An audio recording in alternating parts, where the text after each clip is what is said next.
ஆக்சிடென்டா இல்லை நீங்களா தரையா இருக்கீங்களா சார்? ஆக்சிடென்ட். இது ப்ரொப்பல்லர் உடஞ்சிருச்சு. அதோட ஃப்ரண்ட்லோட ரெக்கை உடைக்குதா? என்ஜின் ஃபெயிலியர் ஆயிடுச்சு. ஸோ அதுக்கப்புறம் லேண்ட் பண்ணிட்டேங்க. நீங்கள் லேண்ட் பண்ணிட்டீங்க. இப்போ நீங்கள் வரும்போது ஃப்ரண்ட்ல கார் எதுவும் போயிட்டு இருந்ததா? ஆல்மோஸ்ட் கிளியரா இருந்தேன். கொடுங்க. பெரிய பெரிய லெவலில் கார் போகல. 200 லிட்டர். இது பயிற்சி விமானமா எப்படி சார்? இது ட்ரைனிங் விமானம் தான். சேலத்துலேருந்து நீங்கள் காரைக்குடி போகிறீங்க. காரைக்குடி போகும்போது இந்த இடத்துல இன்ஜின் ஃபெயிலியர் ஆகுது. ஆமாம் சார். ஃபெயிலியர் ஆகி நீங்கள் சேஃப்டியாக தரையா இருக்கிறீங்க. இப்போ டேமேஜ்லாம் எப்படி சார் ஆச்சு? இல்லை சார், ஆக்சுவலி ப்ரொப்பல்லர் இதாகிட்டு இப்போ கவுலிங் ஃபுல்லாக ரிமூவ் ஆயிடுச்சு. ஸோ அந்த சைடு மட்டும்தான் இது வந்துருச்சு. மிச்சம் இருக்கிற கிளியர் தான் almost. Engine failure. Engine failure. ஆனால் நீங்கள் சேஃபாக வந்து இருக்கீங்க. ஆமாம். உங்கள் பேர் சார்? கேப்டன் ராகுல். இப்போ ஒரு இக்கட்டான சூழல் வந்து உயிர் பிழைச்சிருக்கீங்க. உங்க மன எப்படி தெளிவா இருக்கு? ஒரு மேஜரான ஆக்சிடென்ட் உயிர் பிழைச்சிருக்கீங்க, எப்படி தெளிவா இருக்கு? இதுக்கு ட்ரைனிங் இருக்கு. ஸோ எனக்கு ஆல்ரெடி 3000 ஹவர்ஸ் இருக்கு. ஸோ எல்லா ஸ்டூடெண்ட்டும் ட்ரைனிங் பண்ணியிருக்கேன். ஸோ இந்த மாதிரி கண்டிஷன் எப்படி ஹேண்டில் பண்ணணும் அது வரும் கோட் கிரேஸ். ஓகே, லேண்ட் பண்ணிட்டேன். இது மறுபிறப்பு மாதிரி நினைக்கிறீங்களா? மறுபிறப்பு மாதிரி நினைக்கிறீங்களா? மறுபிறப்புன்னு சொன்னா மறுபிறவி எப்படி? அப்படியே ஓகே, ஆல்மோஸ்ட். நீங்க 2 பேரும் தான் வந்தீங்களா? ஆமா. உங்களுக்கு இந்த தருணம் எப்படி தெளிவா இருந்துச்சு? ஒரு இக்கட்டான சொல்ல இன்ஜின் ஃபெயிலியர் ஆயிடுச்சு, நீங்க எப்படி ஃபீல் பண்ணீங்க? இது இந்த மாதிரி நம்ம நிறைய ட்ரெயின் பண்ணியிருக்கு இந்த மாதிரி ப்ரொசீஜருக்கு. ஸோ அதனால இன்னதாச்சு சேஃபா இருக்கு. அதனால தேங்க்யூ. இன்ஜின் ஃபெயிலியர் ஆனதுக்கு அப்புறம் நீங்க உடனே சடனா கீழே இறக்குறதுக்கு தான் ட்ரை பண்றீங்களா? ஆமா, நாங்க ஃபீல்டுக்கு சர்ச் பண்ணி அந்த நிறைய ஃபீல்டுக்கு சர்ச் பண்ணி இந்த ரோடு தான் ஃபீல்டா சூஸ் பண்ணி இங்க லேண்ட் பண்ணேன். இது உங்களுக்கு சேஃபா இருந்தது? இதுதான் சேஃபா இருந்தது. இதுதான் மோஸ்ட். எவ்வளவு நேரத்துக்கு முன்னாடி ஃபெயிலியர் ஆச்சு இன்ஜின்? அது வந்து ஒரு 10 மினிட்ஸ் முன்னாடியே 10-15 மினிட்ஸ்ல இன்ஜின் ஃபெயிலியர் ஆகுது. 15 மினிட்ஸ்க்கு அப்புறம் நாங்க இங்க லேண்ட் பண்ணோம். இந்த டேமேஜ்லாம் எப்படி சார் ஆனது? டேமேஜ் அது தெரியணும், இனி அந்த மெக்கானிக் வந்து பார்க்கணும். நீங்க இந்த இறக்கும்போது கீழே அந்த சாலையில வண்டி எல்லாம் போயிட்டு இருந்ததா இல்லை எப்படி? இல்ல, வண்டி வந்திருந்த பட் அவருக்கு தெரிஞ்சு அதனால அவர் avoid they moved there sir. எச்சரிக்கை கொடுத்தீங்க? ஆமா. சவுண்ட் ஹாரன் எதுவும் கொடுத்தீங்க? இல்ல, லைட் போட்டுருந்தேன். லைட் போட்டு எச்சரிக்கை. உங்க பேர் சார்? ஹாஷர். ஹாஷர். அவர் பேர்? ராகுல் ஹாஷர். அவர் விமானியா? இவருதான் என் இன்ஸ்ட்ரக்டர். நீங்க? நான் ஸ்டூடெண்ட் தான். அவர் பயிற்சி. ஓகே. இதாவது இப்போ இந்த விமானம் நிற்கிதுல்ல, இது திருச்சி புதுக்கோட்டை தேசிய நெடுஞ்சாலையில் இந்த விமானம் தரையிறக்கப்பட்டிருக்கு. நம்ம விமானிக்கிட்ட இப்போ 2 பேர்ட்டையும் பேசணும். விமானி வந்திருக்க விமானி பேர் வந்து ராகுல். இவர் வந்து இந்த பயிற்சி விமானத்தோட பயிற்றுனர். அதே போல் ஹர்ஷக்னு அந்த பையன், அவர் மாணவர். இவங்க 2 பேரும் தான் விமானத்தில் வந்திருக்காங்க. விமானம் வந்து இது முழுக்க பயிற்சிக்காக பயன்படுத்துகிற விமானம். செஸ்னா ரக விமானம். இந்த விமானத்தில் வந்து சேலத்திலேருந்து காரைக்குடி பயிற்சிக்காக செல்லும் போது ஒரு 10 கிலோமீட்டர் முன்னாடி, அதாவது திருச்சியை கடந்த உடனே இந்த விமானத்தில் வந்து இன்ஜின் கோளாறு ஏற்பட்டதாக அந்த விமானி நம்மகிட்ட சொன்னார். அந்த இன்ஜின் கோளாறு ஏற்பட்ட பின்னர் உடனடியாக விமானத்தை தரை இறக்கணும். என்ன பண்ணலாம்னு பார்க்கும்போது இந்த ஏரியா லொக்கேஷன் பார்க்கும்போது இந்த இடம் கொஞ்சம் சேஃபாக இருந்ததாக சொல்லியிருக்காங்க. அதன் அடிப்படையில் இங்கே இந்த இடத்துல தரை இருக்கணும். தரைங்கி இருக்கிறதுக்கு முன்பாக விமானத்தின் முன்பு முழுமையாக சேதமடைஞ்சிருச்சு. இருந்தபோதிலும் நாங்கள் ஏற்கனவே எடுத்துக்கொண்ட பயிற்சியின் அடிப்படையில், அதாவது இதுவரைக்கும் 3000 கிலோமீட்டர் அளவிற்கு அவர் விமானத்தை இயக்கியிருக்காரா. அந்த விமானத்தோட கேப்டன் ராகுல் 3000 கிலோமீட்டர் இயக்கிய அனுபவத்தின் காரணமாக என்னால் இங்கே தரையிறக்க முடிஞ்சுன்னு சொல்றாரு. இப்போ அவர் விமானம் தரையிறக்கும் போது இந்த திருச்சி ராமேஸ்வரம் தேசிய நெடுஞ்சாலையில் தொடர்ந்து வாகனங்கள் சென்று கொண்டே இருந்திருக்கு. உடனடியாக அவர் எச்சரிக்கை கொடுத்திருக்காரு. விளக்குகள் மற்றும் ஒலிகள் மூலமாக எச்சரிக்கை கொடுத்த அடிப்படையில் இருபுறம் வந்த வாகனங்கள் வந்து அங்கங்கே நின்றுச்சு. அதன் பின்பு நாங்கள் ஒரு பாதுகாப்போட தரை இருக்கணும் என்றும் ராகுல் நம்மள்ட்ட பிரத்யேகமாக தெரிவிச்சிருக்காரு. இப்போ நிலைமையை பார்த்தீங்கன்னா அவங்க 2 பேரும் அவங்க சொல்லும்போது கூட சொல்றாங்க, மறுபிறப்பு போல தான் இது இருக்கு. ஏன்னா ஒரு இக்கட்டான சூழலில் இன்ஜின் பழுதாகி ஒரு இக்கட்டான சூழலில் தரை இறக்கிட்டோம். இது வந்து மறுபிறப்பாக தான் நினைக்கிறோம்னு சொல்லியிருக்காங்க. அவங்க பாதுகாப்பாக 2 பேருமே எந்த ஒரு உயிருக்கு ஆபத்து இல்லாமல் இங்கே நின்றுட்டு இருக்காங்க. இப்போ பொதுமக்கள் வந்து இப்போ முக்கியமான சாலை என்பதால் இங்கே வந்து அதிக அளவில் குவிஞ்சிட்டு வர்றாங்க. அதே நேரத்தில் வந்து விமானத்தின் முன்பக்கம் என்ஜின்ல இருந்து பெட்ரோல் லீக் ஆகுது. அதனால போலீஸாரை வந்து இங்கே அவங்களாம் இங்கேருந்து அப்புறப்படுத்தி வர்றாங்க. தீயணைப்பு துறையினரும் இங்கே வந்திருக்காங்க.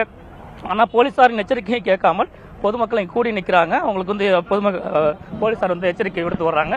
தற்போது விமானத்துறை அதிகாரிகள் வந்திருக்காங்க. திருச்சியிலேருந்து விமானத்துறை அதிகாரிகள் வந்து இந்த ஆய்வு மேற்கொண்டு வராங்க. இந்த காட்சிகளை கூட நீங்கள் பார்க்கலாம். நடந்த சம்பவம் குறித்து விமானி ராகுல்கிட்ட வந்து அந்த திருச்சியின் விமானத்துறை அதிகாரிகள் கேட்டறிந்து வராங்க. அந்த காட்சிகளை நீங்க பாக்குறீங்க. பொதுமக்கள் ஆச்சரியமா பார்க்கறத விட அவங்க அச்சத்தோட தான் முதல்ல பார்த்தாங்க. ஒரு பெரும் அச்சத்துக்கு உள்ளானாங்க. ஏன்னா வானத்தில் போகக்கூடிய விமானம் வந்து திடீர்னு தரையிறங்குனது வந்து பெரும் அதிர்ச்சியையும் அச்சத்தையும் கொடுத்தது. அதன் பின்பாக சிறிய ரக விமானம் உணர்ந்து அவங்க தான் உடனடியாக சம்பவ இடத்துக்கு அந்த பகுதி மக்கள் தான் ஓடி வந்து அந்த உள்ள இருந்த விமானி ராகுல் அதே போல கர்ஷன் 2 பேரையுமே மீட்டாங்க. இப்போ மீட்டுட்டு முதற்கட்டமாக தகவல் அளிச்சாங்க. இப்போ அந்த விமானத்திலேருந்து பெட்ரோல் லீக் ஆகுது. அந்த காட்சிகளை பாருங்க. பிகாஸ் அந்த அதை அடைக்கும் பணிகளில் அவங்க ஈடுபட்டு வர்றாங்க. ஒயிட் பெட்ரோல் லீக் ஆகுது. அது அடைக்கும் பணியில் ஈடுபட்டு வர்றாங்க. அந்த காட்சிகளை பாருங்க. ஏற்கனவே அவங்க எச்சரிக்கை விடுத்து வந்தாங்க, பெட்ரோல் லீக் ஆகுது, பொதுமக்கள் இங்கே நிற்காதீங்க அப்படின்னு சொல்லி வந்தாங்க. நிலையில் அந்த ரெக்கையில இருந்து அந்த பெட்ரோல் லீக் ஆகுது. ஒரு சின்ன ஹெல்ப் பண்ண முடியும்னா சரௌண்டிங்ல இருக்கவங்கள கொஞ்சம் தள்ளி போக சொல்லுங்க. ஏன்னா ஃபியூல் லீக் ஆகிட்டு இருக்கு. என்னாச்சுன்னு ஆக்சுவலி ஃபியூல் லீக் ஆகிட்டு இருக்கு. ஸோ நேக்கட் ஃபிளேம் இருந்தால் ஏதாவது டேஞ்சர் ஆகிறதுக்கு சான்சஸ் உண்டு. அதனால கொஞ்சம் வேடிக்கை பார்க்குறவங்கலாம் கொஞ்சம் செப்பரேட் பண்ணீங்கன்னா கொஞ்சம் நல்லா இருக்கும். அதாவது விமானத்திலிருந்து பெட்ரோல் லீக் ஆகிறனால வந்து பெரிய பாதிப்பு ஏற்பட வாய்ப்பு இருக்கு. உடனடியாக வேடிக்கை பார்க்கும் மக்கள்லாம் இங்கிருந்து அப்புறப்படுத்த வேண்டும்னு விமானத்துறை வேண்டுகோள் விடுத்திருக்காங்க. ஆனால் மக்கள் அது நம்ம புதிய தலைமுறை மூலமா வேண்டுகோள் விடுத்திருக்காங்க. ஆனால் அதை கடந்து மக்கள் இங்க கூட்டம் அதிகமாக நிற்கிறாங்க. அவங்க அப்புறப்படுத்தும் பணியில போலீசார் ஈடுபட்டு வர்றாங்க. ஆனால் இங்க யாரும் மக்கள் நிற்க வேண்டாம், ஒயிட் பெட்ரோல் லீக் ஆகுது, உடனடியாக அப்புறப்படுத்துக்கும் என்றும் வேண்டுகோள் விடுத்திருக்காங்க. அது குறித்து போலீசார் அவங்க அப்புறப்படுத்துற பணியில ஈடுபட்டு வர்றாங்க. வழக்கமா இங்க நடக்காது ப்ரோ. இன்னைக்கு தான் வந்து ரொம்ப அங்கிருந்து நாங்க கார்ல வந்துகிட்டு இருந்தோம். வரும்போது பாத்தீங்கன்னா ரொம்ப கீழே வந்துச்சு, சவுண்டும் அதிகமா இருந்துச்சு. அப்பதான் மேல பார்த்தோம் ரொம்ப பக்கத்துல போனுச்சு. பக்கத்துல போனோம்னா நாங்க எங்களுக்குள்ளே கார் நிறுத்திட்டோம். நிறுத்தினதுக்கு பாத்தீங்கன்னா ஆப்போசிட்லேயே இறக்கிட்டாங்க. டக்குனு இறக்கும் போது முன்பகுதி எல்லாமே உடஞ்சிருச்சு. உடைச்சதுக்கு அப்புறம் அங்கேருந்து எல்லாமே தள்ளி கொண்டாந்து இங்க ஓரமா வச்சோம். அங்கேருந்து தள்ளி கொண்டாந்து அப்படி ஓரமா வச்சோம். நீங்க தான் தள்ளினீங்களா? ஆமா, எல்லாருமே சேர்ந்து தான் தள்ளணும். எப்படி இருந்தாங்க? அவங்களுக்கு ஒன்றும் அடிப்படல. அவங்களுக்கு ஒன்றும் அடிப்படல. முன்னாடி மட்டும் உடஞ்சோம். நாங்கள் பயந்துட்டு வந்து வெடிச்சிருமோங்கிறது மட்டும் பயந்தனால கார் அங்கே உரமாகவே போட்டு எல்லாமே இறங்கிட்டோம். இறங்கும் போது பார்த்தீங்கன்னா ஒன்றும் ஆகலை. அப்புறம் நடு ரோட்டில் என்னன்னா எல்லாருமே சேர்ந்து தள்ளி கொண்டாந்து அங்கே உரமா வச்சிட்டோம். இந்த ஃப்ரண்ட்ல வந்து அடிப்பட்ட கீழே இறங்க. ஆமாம் ஆமாம். இப்போ நீங்க வாகனத்தில் வரும்போது எச்சரிக்கை விளக்கு கொடுத்தோம் சொல்லுவாங்க. எச்சரிக்கை நாங்கள் சவுண்டில் பக்கத்தில் போனால் பயந்துட்டோம். நாங்களே மேலே எதுவும் விழுந்துருமோன்னு சொல்லிட்டு தான் நாங்கள் இங்கே ஓரமாகவே நிறுத்திட்டோம் காரை. நிறுத்தி எல்லாமே இறங்கிட்டோம். டக்குன்னு இறங்கினதுக்கு அப்புறம் தான் அங்கேருந்து விழுந்தோம்னா அப்புறம் அப்படியே தள்ளிட்டு வந்தோம். 2 பக்கமும் அதிகமாக வாகனம் வந்திருக்குங்களா? பண்ணிட்டாங்களா? நிறுத்தி நாங்கள் கொஞ்ச நேரத்தில் தள்ளிட்டோம் எல்லாருமே. இன்னும் கொஞ்சம் வண்டி கார்லாம் வந்துருந்துச்சுன்னா ரொம்ப பாதிப்பு அடைஞ்சிருக்கும் சார். கொஞ்சம் வராதனால ரொம்ப நல்லது சார். வழக்கமா உங்க ஊர்ல விமானம்லாம் போகும்ல, வானத்துல அனுப்ப இன்னைக்கு தரையில வந்தது எப்படி இருந்துச்சு? ரொம்ப அதிர்ச்சியா இருந்துச்சு. 3 ரவுண்ட் சுத்துச்சு அது. ஆமா. சுத்துனதுக்கு அப்புறம் வந்தீங்களா? ஆமா. அரை மணி நேரம் அங்கேயே மேலேயே இறந்து 4 ரவுண்டு 8 ரவுண்டு அடிச்சிச்சு அங்கே. அதாவது கவர்மெண்ட் டிபார்ட்மெண்ட் அது ஷூட்டிங் மலை. அது ஷூட்டிங் மலை. அந்த மலை அந்த மலை தான். அந்த மலை தான் ரவுண்டு 5-6 ரவுண்டு அடிச்சிச்சு. நான் வசக்க விர வெட்டிக்கிட்டு இருந்தேன். வந்தாக்களை வந்து திடீர்னு வந்து மரத்திருப்பையும் கீறு ஒரு மணிக்கு சுத்துச்சு. வந்தாக்களை திடீர்னு வந்து இறங்குச்சு. நான் எப்படின்னு தெரியல அப்படின்னு நமக்கு அதை பண்ணிட்டேன். முன்னாடி விமானம் இங்கே பயிற்சி எல்லாம் பண்ணுவாங்களா? விமானம் கிடையாது. இந்த செட்டு சின்ன செட்டு வந்து ஷூட்டிங் மலைக்கு பண்ணாங்க முன்னாடி. வானத்துல விமானம் போகும் அதுக்கு முன்னாடி எல்லாம் திருச்சி மதுரைக்கு எங்களுக்கு அடிக்கடி இப்ப விடிய காலம் 4:30 போவோம், 5:30 6:30 எல்லாம் போவோம். அது இப்போ திடீர்னு சாலையில வந்து அதிர்ச்சி ஆனிச்சு. அதிர்ச்சி எல்லாம் கிடையாது. இது வந்து அதிர்ச்சி கிடையாது. அதாவது சூழ்நிலை அதுல உள்ள கோளாறுங்கும் போது தான் பண்ணிருக்காது. உங்க ஊர்ல விமான பயிற்சி எல்லாம் பண்ணுவாங்களா? விமானம் இதெல்லாம் போகும், மேல போகும், பாத்துருக்கோம். இது மாதிரி இறங்குனது இல்ல. இந்த விமானம் இறங்குறதுக்கு முன்னாடி என்ன மேல வட்டம் அடிச்சிட்டு இருந்துச்சா? தெரியல. நான் டிவியில பாத்துட்டு தான் அப்புறம் எல்லாத்துக்கும் நான் சொல்லிக்கிட்டு இருந்தேன். டிவியில பாத்துட்டு தான் நான் வந்தேன்.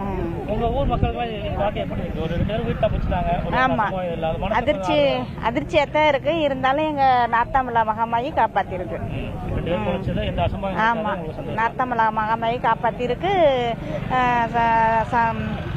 அம்மாச்சத்திரம் இயேசு காப்பாத்திட்டாரு. வயல்ல நிக்கையில அந்த இது வந்து 5 ரவுண்டு இப்படி சுத்துச்சு. அந்த மலையிலே மோதுற மாதிரி இப்படி இறங்கும், அப்புறம் இப்படி ஏறும். அப்படி கிட்டுன்னு ஒரு சவுண்டு, பெரிய சவுண்டு.